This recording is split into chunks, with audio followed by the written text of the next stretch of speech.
Hello and welcome to today's edition of the WestWords podcast, but it's not just a podcast, we have actual people on our screen. So I'm just going to jump straight into it and say we are talking today to the three successful poets from the most recent iteration of the Blake Poetry Prize. So we have the winner from this year, Simone King.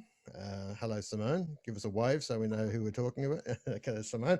And we have Kirsten Krauth, who is down on the bottom right-hand corner of the screen as you look at it, and Gershon at the top. So how are we, folks? Are we well? Hi. Yeah, Very well. very well. Poetic. So congratulations. I'm really Congratulations to each of you.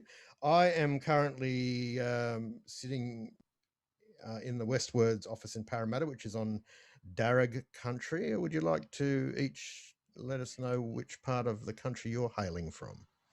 Yeah, I'm from Castle, Maine, and that's Judgewurrung country, but I'm in North Coburg at the moment. Okay. Simone, whereabouts are you hailing from? I'm also on Wurundjeri country in Coburg North as well at the moment. All right. And Gershon? Yeah. No, I'm on the Yarra in Abbotsford. Okay, cool. And look, I think it's important that we sort of acknowledge this side of our history, not least of all because spirituality is part of what the Blake Prize is about, but also the idea of storytelling is very much what we're talking about. And so for anyone who is uninitiated, I'm going to actually just read you what the Blake Prize is. The Blake Poetry Prize challenges contemporary poets of disparate styles to explore the spiritual and religious in a new work of 100 lines or less. And it's delivered in collaboration with Western Sydney literary organisation WestWords, that's us, and Casula Powerhouse Arts Centre. And the judges this time, which was the 67th running of the Blake Poetry Prize, were Anthony Lawrence, who's a pretty heavy hitter in the poetry world, Juan Garrido Salgado, who is a Chilean-Australian poet who came to Australia in 1990, and last year's Blake Poetry Prize winner, Judith Nangala Crispin. And we had over 500 entries came in from across Australia and all around the world. And the people that we are talking to today are the winner, in the case of Simone, and the two highly commended poets. So congratulations to all of you. So let's just jump in and ask you this question. What is spirituality? Because I'm a card-carrying atheist myself. And my sort of straight up answer would be, well, isn't spirituality just a name for something that is hard to define in any other way? I'll ask Simone first. What do you think? And if you want to, as we talk about this, share where you sit in this kind of, it's not even a spectrum, it's really just a three-dimensional space of belief and spirituality. Are you happy to share where you sit in that? Yeah, sure. So I define myself as an agnostic. I'm not sort of aligned with any formal religion, but I'm definitely open to there being something else. And I consider myself quite a spiritual person without being religious. So my concept of spirituality is much broader than religion. I think spirituality extends to being in relationship with the other. So whether that be other people, the earth, other animals, so having compassion and empathy.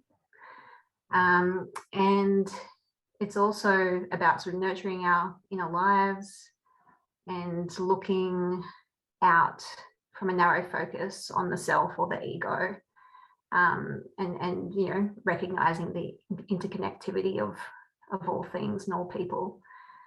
So I have a pretty broad definition of spirituality, and yeah, I consider myself to be a spiritual person in the sense that I think creating, for example, and particularly writing poetry is a spiritual practice. Mm-hmm. It's about finding relationships between different things, and sometimes relationships that people don't expect to exist. And I also meditate and do other things that I consider to be spiritual practices, spend a lot of time in the natural world. So, yeah, that's where I sit. Almost make the case that you're a pantheistic agnostic almost, really, couldn't you? Or is that Yeah. where you don't think a label needs to be applied? Probably don't. Yeah, I wouldn't necessarily put that label, but I think there's some truth in it. I see the world around me as being sacred. I actually grew up quite religious in the Christian tradition, Mm-hmm. and I think a good way of summarizing it is that I've moved away from an idea of a God above to an idea of the sacredness, yeah, all around me, including in the natural world. Gershon, what about you? I think spirituality is a very hard thing to define, and it's a very personal thing. And I think what Simone just said summed it up very well, because she's speaking it from the point of view of personal experience, and so it makes sense because it has meaning for her. And I think it's more useful, I think, to talk about belief, because everybody believes in something. If you didn't believe in something, you wouldn't be here. It's as necessary as breath. Whether you believe in your wife, your child, your partner, you believe in love. So all these things are somehow interconnected, and we struggle to find a way to express them in contemporary life because of the overriding shadow of a sort of materialistic, I would say, outlook, and so-called scientific outlook, which basically views the universe as a physical object, where actually the more we progress in physics, we're finding out that the universe might be conscious. So we certainly know there's that big chunks of it that we just simply don't know what it is, because they disappear into nothing, called black holes. And that also happens at the quantum level as well. So there's a nothing there, which is non-physical, because no physical theory can describe it. That means there is another. It's not a matter of debate. It is. That's how I look at the world. Degrees of belief related to perception, and that translates into some people don't even think about these concepts. They just are in the way they live their life. Do you think we need to be careful not to conflate the idea of belief and faith? Because I believe the plane is going to stay in the air when I fly, because I understand something of the principles and I have a certain amount of trust in the engineers that created it. But I wouldn't say I have faith that the plane is going to fly in the same yes, but, faith that well, God. Yes, but you that's correct, James. But there's always an element of the unknown, even in belief, because you have belief in the aeronautical engineer has done his job, and the pilot's doing his job, and there's an underlying faith in those things that you don't know, even though you could run off and do oh yes, I know that, because you can make a causal chain in your head. I guess when I fly from Sydney to LA now in 2022, whenever it might happen again, that's very different from being in the first flight that flew from Sydney to LA, where it hadn't been done before. So there would have been a certain, perhaps an element of doubt creeping in along with the belief, right? Yes, it is, and that's the edge. Mm. What do you think, Kirsten? What's your take on this? I don't really see myself as a religious person. My grandmother was in an evangelical church when I was growing up, and I feel like I always, from the moment, I could speak, I was always questioning and challenging those beliefs. So yeah, I wouldn't say I'm a religious person, but I think I am a spiritual person.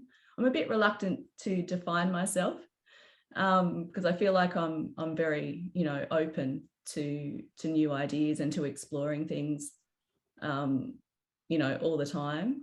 I do know that I feel like one thing I do have faith in is art. And I feel like a lot of my work is in response to art, and I find it quite a transcendent thing. So I'm enjoying your background of Jeffrey Smart there. I can't stop looking at it. I think for me, that's where my kind of any devotion kind of leads. And I feel like I've got a lot to learn, from other artists and other writers and other poets.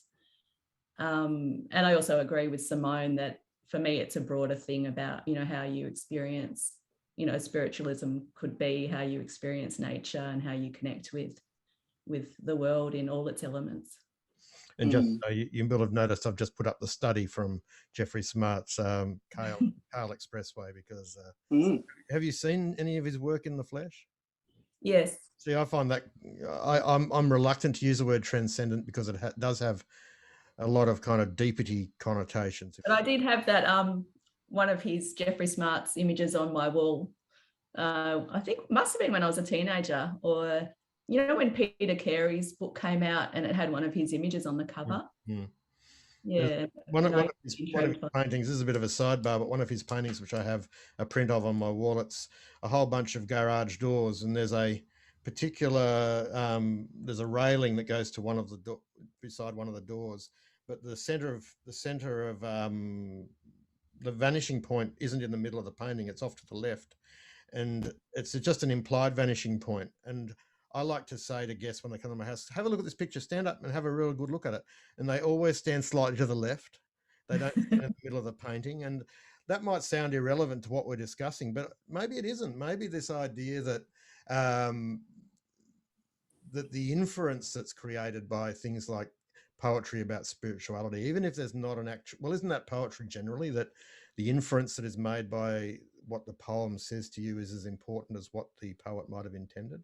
Yeah, I think so, for sure. There's an element of subjectivity there where the reader is having their own experience. And I think it probably is as important as what was intended. I think as poets, we kind of we can intend something, but then when we put it out into the world, it's going to take a lot of different forms and interpretations, and that's one of the beauties of poetry, I think. Because Simone, it says in your bio that you're a poet, a writer, and an editor. The easy response to that is, which one do you see yourself most being? Or is it really a matter of you have to tap into all of those in the process of creating what we term poetry? Out of those three, I would say more, a poet. I write other types of writing as well, but not as much as poetry.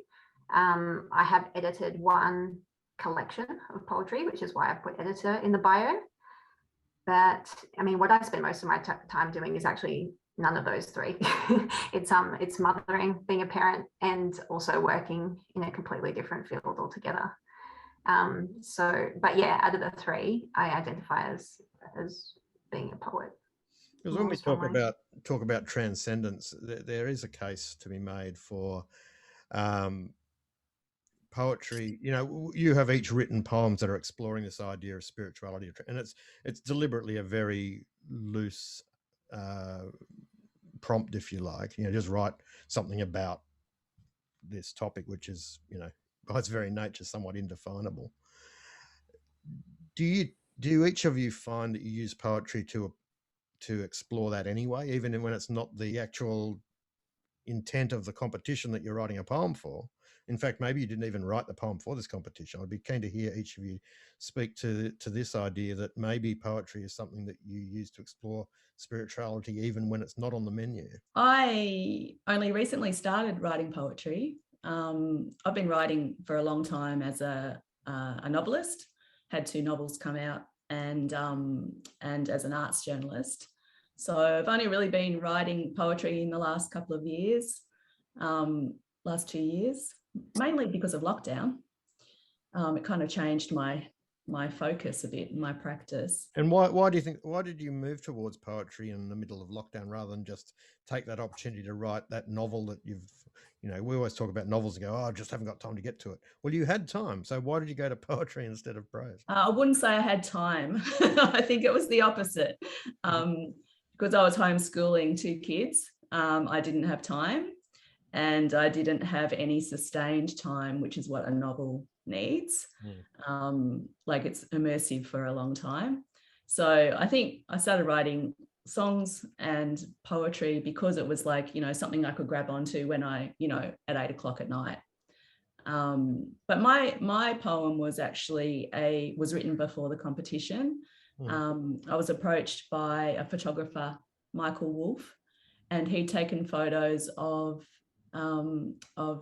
statues in cemeteries, and he knew that I was that I'd written about Nick Cave a lot, I'd done a bit of a PhD around some of Nick Cave's stuff in it. And a bit of a PhD, okay. Yeah, I've got Nick Cave as a character in my novel. And he thought, you know, that kind of sensibility would suit to write about his photographs. So I've got the one here that I was writing about that was the Pencils from Heaven was a response to that photograph. If you can see it, it's basically a cherub. And it's very lifelike. It looks like a toddler. Yeah, so I was writing just to respond to that. And so the poem came out very, very quickly. It was just a kind of a flow of consciousness thing as a response. And I did a whole suite of poems, and they were all, I think I probably could have entered any of them into the Blake because they were all looking at those kinds of themes. So it was very intensive. I think I wrote 10 to 12 poems in 3 weeks.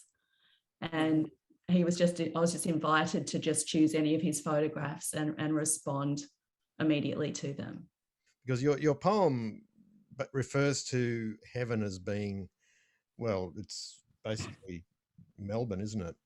It's the centre of Melbourne. Well, it's interesting because it can be read as that, but it actually is literal. There was a shop called Heaven in the middle of Melbourne. Okay. That's right. I remember that. There was one. And so when I saw that image of the cherub, that the first thing that came into my mind was those pictures in the 80s when I was 12, that every girl used to like, which were just these really cutesy images. And I was always a little bit suspicious of them. But they were all for sale at this place called Heaven, along with pencils and all kinds of things. But it was just this real commercialism of spirituality. And but I loved going there. Absolutely loved going there. I do remember that from when I was a young boy growing up, as a Seventh-day Adventist missionary kid, that I remember my parents were always telling me that I had a personal guardian angel making sure that I didn't get hit by a car when I crossed the street. And then one day I saw this card or something, and it had one of these sort of basically a baby with wings, and I thought, how's that kid going to know how to stop me getting hit by a car? He doesn't even know what cars are. Like, it struck me as being rather silly at the time. Anyway, would you like to read the poem for us? I will. So these were all, just thoughts that came, I guess, partly about my experience of Melbourne. I was at boarding school in Geelong, and I used to, even though I lived in Melbourne, but this was kind of my ritual when I came to Melbourne, was to, get the train, walk down Bourke Street, walk to Bourke Street Mall and go to Heaven. So this is called Pencils from Heaven. When I was 13, I liked going to Heaven. It was in the Bourke Street Mall and had those kinds of pictures that 13-year-old girls like. A couple kissing on a Parisian street. 2 fat cherubs fondling cherry sweet. I'd catch the train from Pascoe Vale to Heaven, stopping to look at the patent leather, winkle pickers, Doc Martens, thigh highs. Boots with silver buckles made me breathless. What did you do on the weekend? I went to Heaven with my girlfriend, who'd sit on a cold step and smoke and look up into the clouds and think of angels grounded as I walked down Flinders, the blonde flick of Fawcett's flares, the billowing rush of Munro's skirt, white wings and smoky gust of air. Heaven had Ken Doan postcards, rubbers on the end of pencils. We called them erasers, knowing smile. Bright and neon and hot pink blush. Or perhaps that was my girl and me dazzling in the newness of glitterball smiles. Orbiting Venus turns of new desires. We bought purple hairspray in Heaven that gave us sweet Valley Girl highs, in aisles where the manager couldn't see us, stealing sticky kisses, hubba bubba bubbles, Lolita stockings with lace trimming thighs, undoing belts in city loop corners, hands burrowing in dark duffel pockets. The girl I kissed first lost me. The week after we went to Heaven, She flew above the trains, faster kitty cat, showing me tags, the ones up above. New graffiti, our hidden code. Every time I caught the broadie. Letters on tall buildings and overpasses, bouncing off in spray paint to the sky. Like my girl was the first to touch heaven. A small plane continuing the cursive, while the folks at home watched on, staring up at the sky and frowning as the trail of smoke turned listless. It's a beautiful poem, and what I really do like about it is it starts off in a very real place, if you like, Burke Street Mall and shops, and then starts to drift away into this rather more ethereal, symbolic. I'm not using the right words here, but you know what I'm saying. It's a very, very good poem. So and so you had this written and you saw the competition and went, this might work, and hey presto, it did. Yeah, well, it never even, I never thought I would, be recommended or anything. I just had no idea, but I just thought that, it just seemed to really fit. It just seemed, I don't know, when that poem came out, like when it sort of flew out of me, I just had a real sense of being very satisfied by it. Like I just felt very connected to it, and it was like that felt like totally my voice in that poem. So I was like, I think when I got the call, I was like, I think I put 2 poems in. I was like, oh, which poem was it? And when they said Pencil Spoon, I thought, oh, it just feels, it just felt right, that poem. Yeah. Gershon, what about you? We started off talking to Kirsten about, actually, I can't remember what my original question was before we got to the reading of the poem. How did we come to write the poem, and was it for the prize? Well, there you go. That works. Yeah, let's go with that. Yeah. So, I've started life as a surrealist and an imagist in my poetry, because I've always been writing from the point of view of inner sense, and that came because of my early interest from about age 17 in yoga and meditation, all that. And I've always been very interested in that space. There's the kind of edge of human experience when you're in a meditative or contemplative state, but that can be anywhere, as Kirsten has just said, because what she's talking about is not the shop heaven, but the experience that the girls had inside the shop. So it had nothing to do with the object. It was their response that was approached something spiritual, and in terms of the effect. And I had a lot of trouble. A lot of my early work was very surrealistic, and I was always looking for a frame to try and put this stuff in, because when it came out, a lot of the time, streamless consciousness stuff doesn't work when you're trying to describe the world. It's a very difficult thing to do. So it's been a bit of a journey, really, because I've always been motivated to write, except when I'm traveling, not so much as a response to where I am, but what I'm thinking about. And I kind of see myself as someone trying to have a conversation with the universe, who,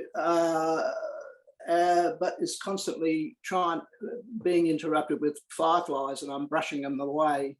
And sometimes they land on the page buzzing a light, and they're the poems, the ones that almost survive. But that's how I kind of see my work. I'm kind of investigating another space, which is very difficult to translate. And I've spent most of my life trying to find conceptual framework to be able to do that, and haven't really found it until recently. And during the pandemic, I started, this is a conversation about spiritual poetry, so I got very interested in Kant, and it's just not an easy thing to do. And there's been a lot of resurgence in Kant over the last couple of years. So he's got a very interesting framework called transcendental philosophy. And if you'll indulge me, I'll just, the transcendentalism is when you look from the point of view of what makes things possible. So here, Kant originally asked a question concerning knowledge. How is human knowledge possible? And he said, well, there have to be certain conditions if we look at it from the point of view of a subject. of experience. So he developed his philosophy from that. But he came up with the idea of these transcendental objects, which are abstract objects that must exist in order for cognition to be possible. And so that gave me the idea of maybe if I could, you know, we always talk about spirituality as the other or something undefinable, but maybe if we could flesh out some of these transcendental objects that might be purely imaginary, but it doesn't matter because we have to posit something that makes other things possible. It's the way we do things. And so I decided to explore the idea of transcendental objects. And of course, that's not going to translate into philosophy, so I call them rogue objects. And that translates into poetry as something that has a poetic form, but that is actually an artifact that just sort of kind of radiates meaning, and you can take whatever you want from it. It doesn't have a meaning. And this is a very kind of modernist approach, which I developed over many years. And I'm only just coming to the point now where this stuff's starting to surface and I can put some shape around it. And I spent about 6 months last year trying to develop a series of poems. I think I wrote about 5 series, and most of them got nowhere because they're really in the world of inner sense. So it's very hard to put objects around them and get a reaction unless you've been in that space. And but one of them was successful, which was really good, which means for me, I kind of broken through that representational layer that other people can understand my view of what's going on from another place that I think's real, maybe purely imaginary, but it's poetry, so who cares? Well, I was going to say that, you know, we run other competitions out of WestWords, and one that we do regularly, or it's just done our second one actually, Living Stories competition, which is across Western Sydney and for various age groups and for poetry and for prose. But we provide a prompt, and we try very hard to make that prompt not too obvious. We try, so for example, last year in the middle of lockdown, it was The Whole World at Home, which could have been, you know, we're all watching the whole world happen through our TV, or everyone is at home or whatever. And it's a community competition. So we're kind of trying not to be too prescriptive, but also not to be too, you know, out there. And this year it was The Only Way Is, which is deliberately, and kids would say to me at workshops, "Oh, so what do we have to write about?" Well, we're not telling you that. We're telling you, but this is a step beyond that, isn't it? They're saying just write a poem about something indefinable. So, I mean, is that a challenge in its own way? And you can each answer this, and we'll come to you in a moment, Simone. But is that a challenge in its own way, being given something that is so open-ended? I don't see it as any more of a challenge than ever writing another poem. Oh, really? Well, they say you've got to write what you know about. So, but you're not. You're writing about something that you don't know about, because by its very nature is unknowable, isn't it? No. Well, you're treating it as a transcendental space out there. The transcendental space is not out there; it's in here. Mm-hmm. You're writing from a place that you've been, and you're trying to describe it, right? Either successfully or not. That's different. You're also trying to not just describe it, but to understand it through describing it? Both, yeah. I'll just say one thing. This philosophy and poetry is very difficult. My method is based on abstraction, where you use an abstract concept, and which is transcendental by its nature because it's not a concrete, right? It doesn't exist, only in our heads or somewhere. And that's, philosophers talk about that stuff, and it's very boring. But how you turn it into poetry is to look at that space, try and understand the energy in it, and turn it into an image or a story. And it comes through that way. So you're describing something very abstract, but you've created an instantiation of it. Well, would you like to... You can make it real. Okay. Well, would you like to attempt to do that by reading rogue objects for us? Okay. Rogue objects. There's 3: the key, the galaxy, and God in this series, but it's an extended series. The key. The absence of its serrated blade in darkness of the waiting lock turns presence into pure idea as we behold aspects of a world dawning in the mind, lit from the other side of its empty form. But it avoids our grasp, slipping between images that never fit, as suddenly a piano strides its train of strange and weary blues into the room, and you sense my lyric break and fall from thin air to bebop riff in oblique tunes too abstract to sound the whirling tumblers in a sight, a bunch of keys jangling from the ring. The galaxy. In our galaxy of selves, each world opens in the moment to vanish as we notice it. But the rush slows to speed of light, lazing its feline head in tree shadows, preening dappled fur with numberless tongues, each blurred into strange familiars we would snare by geometry to frame the stream of inner sense beheld of surfaces of ourselves, splintered into slivers of grief, hope, or memory as appearances. I sit illumined in shadows as they multiply their forms, like sadhus on a feast day with their begging bowls of moonlight. God. The universe is made from body parts of broken angels. Only the naked heart can see.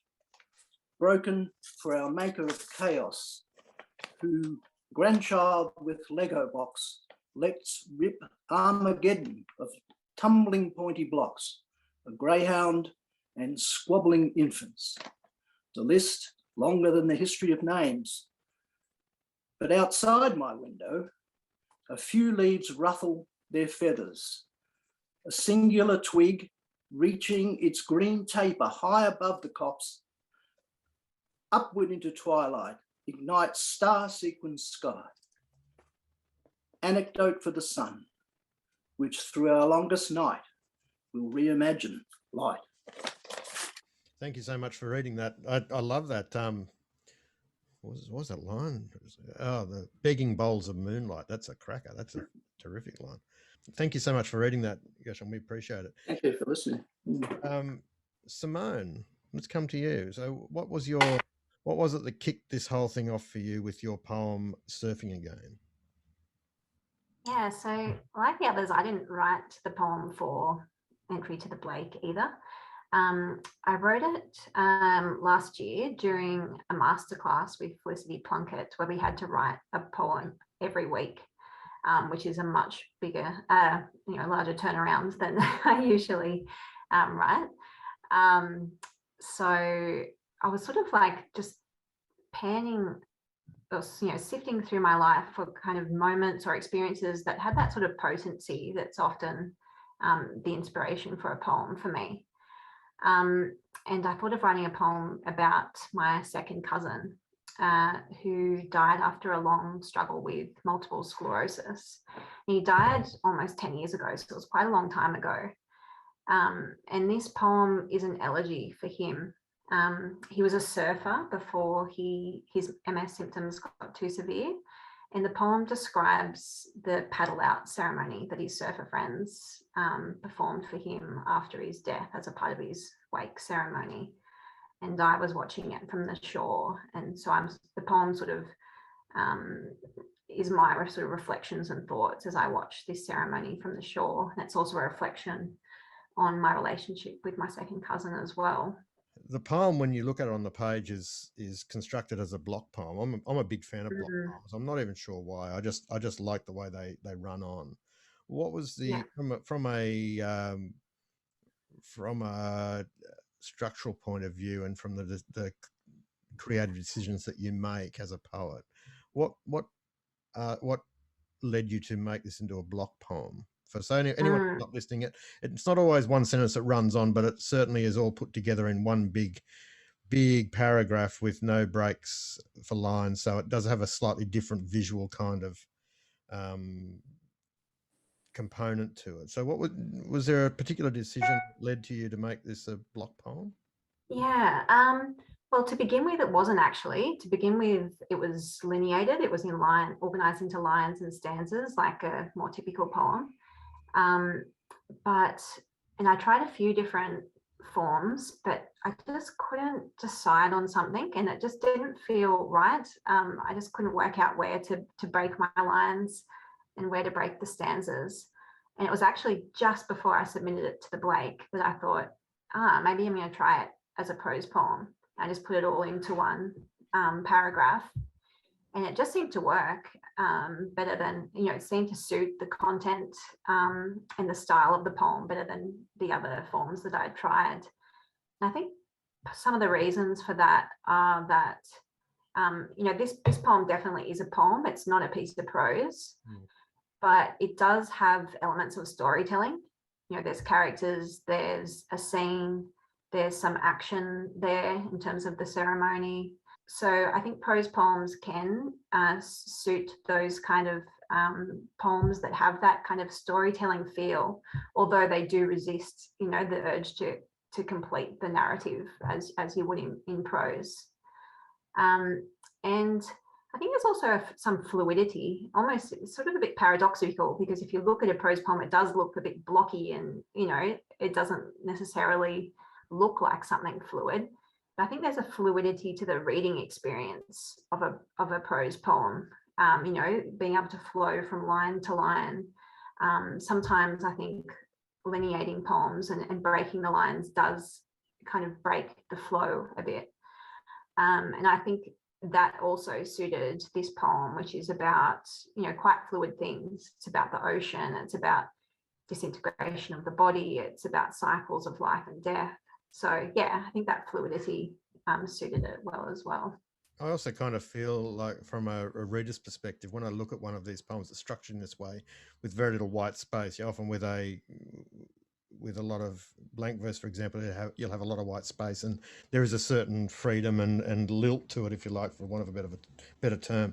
Whereas this feels to me like a more claustrophobic. I don't mean that in a bad way, but I come into it with a slightly more expectation that I'm going to find myself encapsulated in this moment that I can't escape from, which I don't know if that in any way reflects what it must have been like to stand on the beach and watch this. It would have been all encompassing in that moment rather than what was happening outside the cocoon of that experience. So I don't know whether that's me just projecting something, but that's certainly how it felt to me when I read it. Yeah, no, I think that's the case for sure. It's quite a dense poem as well, so. And so you doubled down on the density by making it visually. Yeah, well. why not? Double down. Would you like to read it for us? The winning poem from this year's Blake, titled "Surfing Again." I would love to. Thank you. Surfing again, for Mark. The sea calms and the surfers form a circle in the water under the late morning sun. Pat holds the Tupperware, the calcium carbonate tailings of you. He tells your myth, the fearless traveller, the forlornly planet, walking the desert palace of Leh, flinging the train doors open to the Nagchampa air and flowered corpses of Varanasi. Enjoy, my friend, I imagine him saying, this next destination, this last opening of light. I'm stranded on the tide line, toes furling and unfurling in foam. My stories are smaller. Human seeds crushed in a mortar, curry passed between us in your succulent garden, and how, as I pushed you in your chair towards the sea to watch a rising swell, your creased face calmed.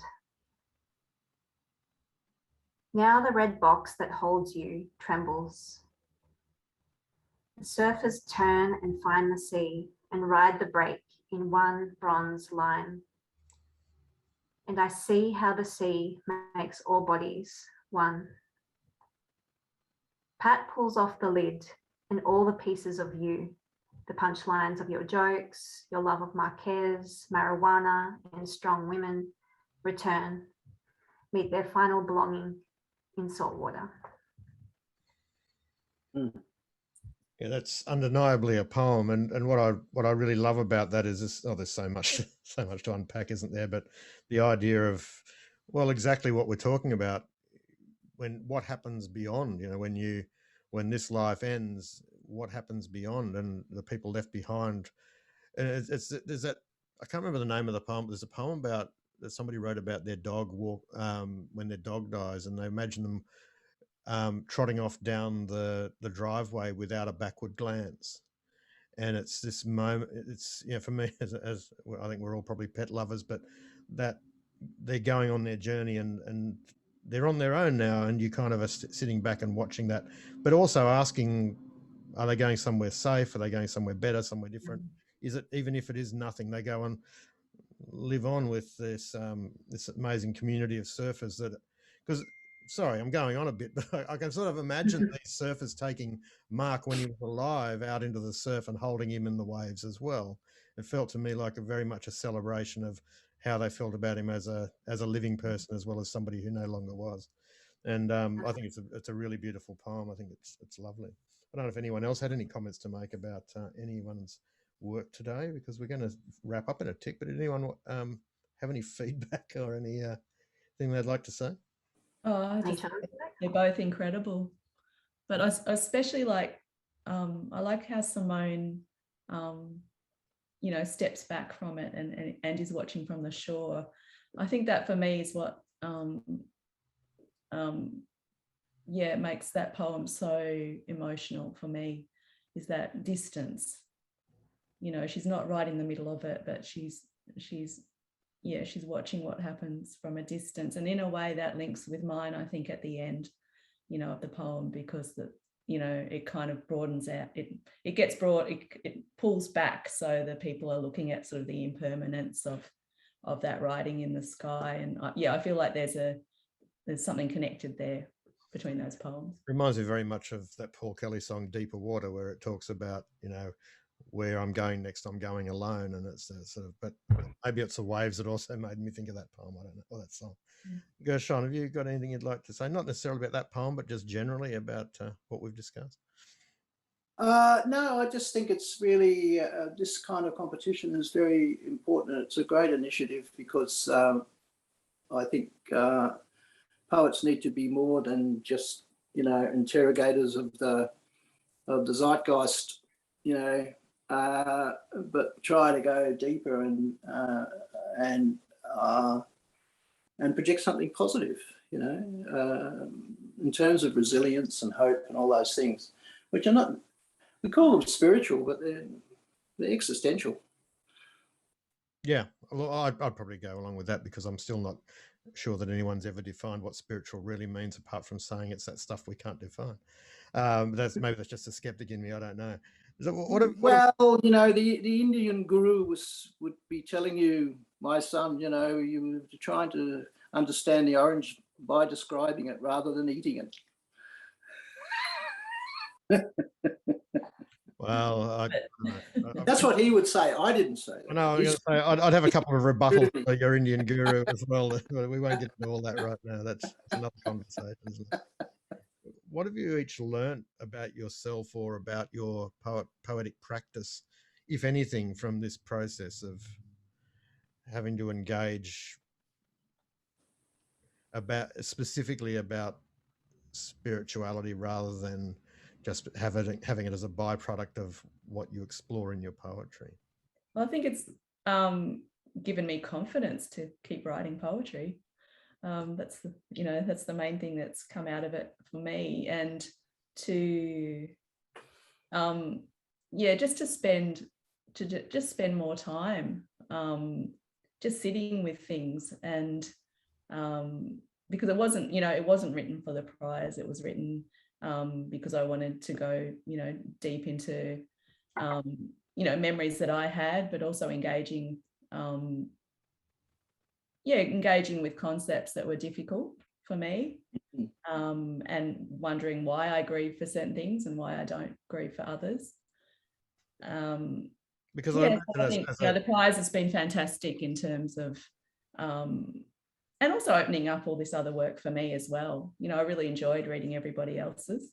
I mean, I don't write a lot of poetry. I'm a prose writer, but it seems to me that prose writing tends to be more about it. You tend to spend. It's not more about this, but you tend to spend more creative energy working out what happens than why it happens than you do in poetry, perhaps. I don't know. Is that a fair kind of summation? Not the way I write. I think what I've sort of realized is that most of my novels are basically poetry, and I didn't really know that. So I think I'm just essentially a poet in whatever I write, but I hadn't kind of, hadn't defined it that way. So everything that I write is fragmentary and not plot driven, but it's sort of like something that's been smashed up, in my last novel, obviously a mirror that's been sort of smashed, and then by the end it's coming back together in pieces to have a bigger picture. So no, for me the pleasure is, which is the same with poetry now, is putting things back together in some way. So the structure, I never know. I'm not interested in knowing what happens before the end of the novel. Yeah, like Kirsten, it's given me so much more confidence in my writing and my voice. But also, even though I didn't write the poem for the prize specifically, all the thinking that I've done since then, when we were shortlisted and reading everyone else's poems, all the thinking about, what is spirituality has been really beneficial, and is poetry inherently spiritual? All these questions that, if you've only got a small amount of time like I do to write, usually I just focus on just the kind of practical, the writing part, not necessarily the theoretical questions, the sort of deeper existential questions that underlie our practice. So that's been a really, really beneficial aspect of this whole thing for me. And just tying back to a previous question as well about other people's, the other shortlisted candidates and Kirsten and Gershon's poems. They're all just incredible. And it's been such a pleasure to read them and to really engage with their work.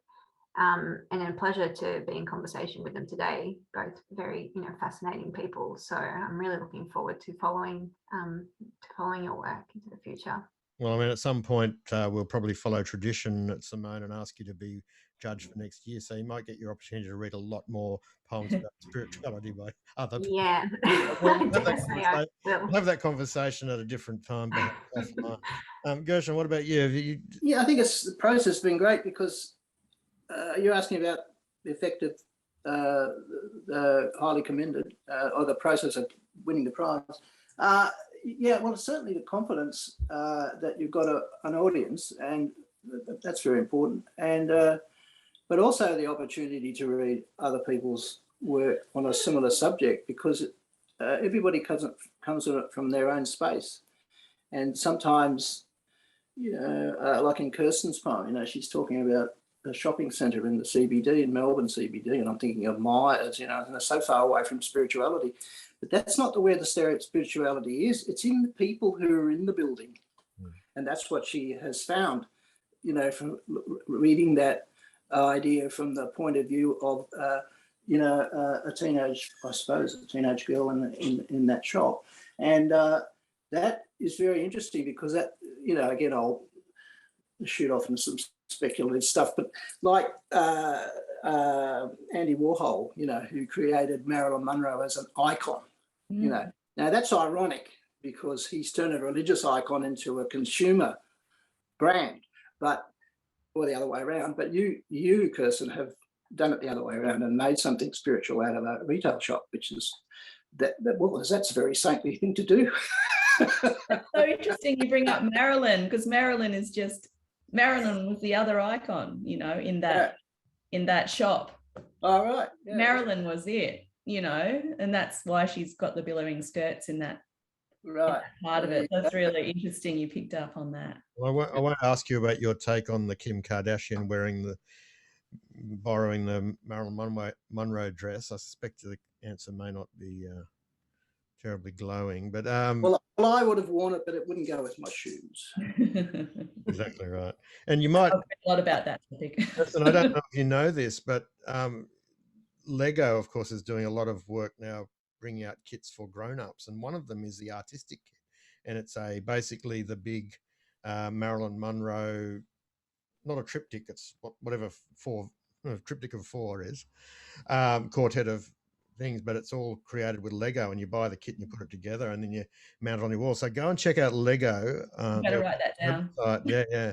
It's about $350. It's not cheap, but it will take some. My wife's in the process of making the Vespa. It's about this big, and it's a little pale blue Vespa motorbike, and she's having a lovely time doing that. Well, Gershon has the reference to Lego, don't you? Armageddon. No, Yeah, well, that was a true story, because in my little study, my grandchildren come in and turn my Kantian haven into a nightmare. So that was a true story. And the greyhound is in the room as well, in a bedroom size room. Yeah, so that happened. Well, thank you so much for taking the time to talk to us today about your work. There's so much more we could discuss, of course, but congratulations once again to each of you. I don't think we've answered the question about what's out there or what's beyond or what's within. That's still all up for grabs, but hey, we don't want to be able to understand everything, do we? No, mysteries. Probably not. Just open a few windows. That's all we poets can do. Thanks so much, everyone. We really appreciate your time.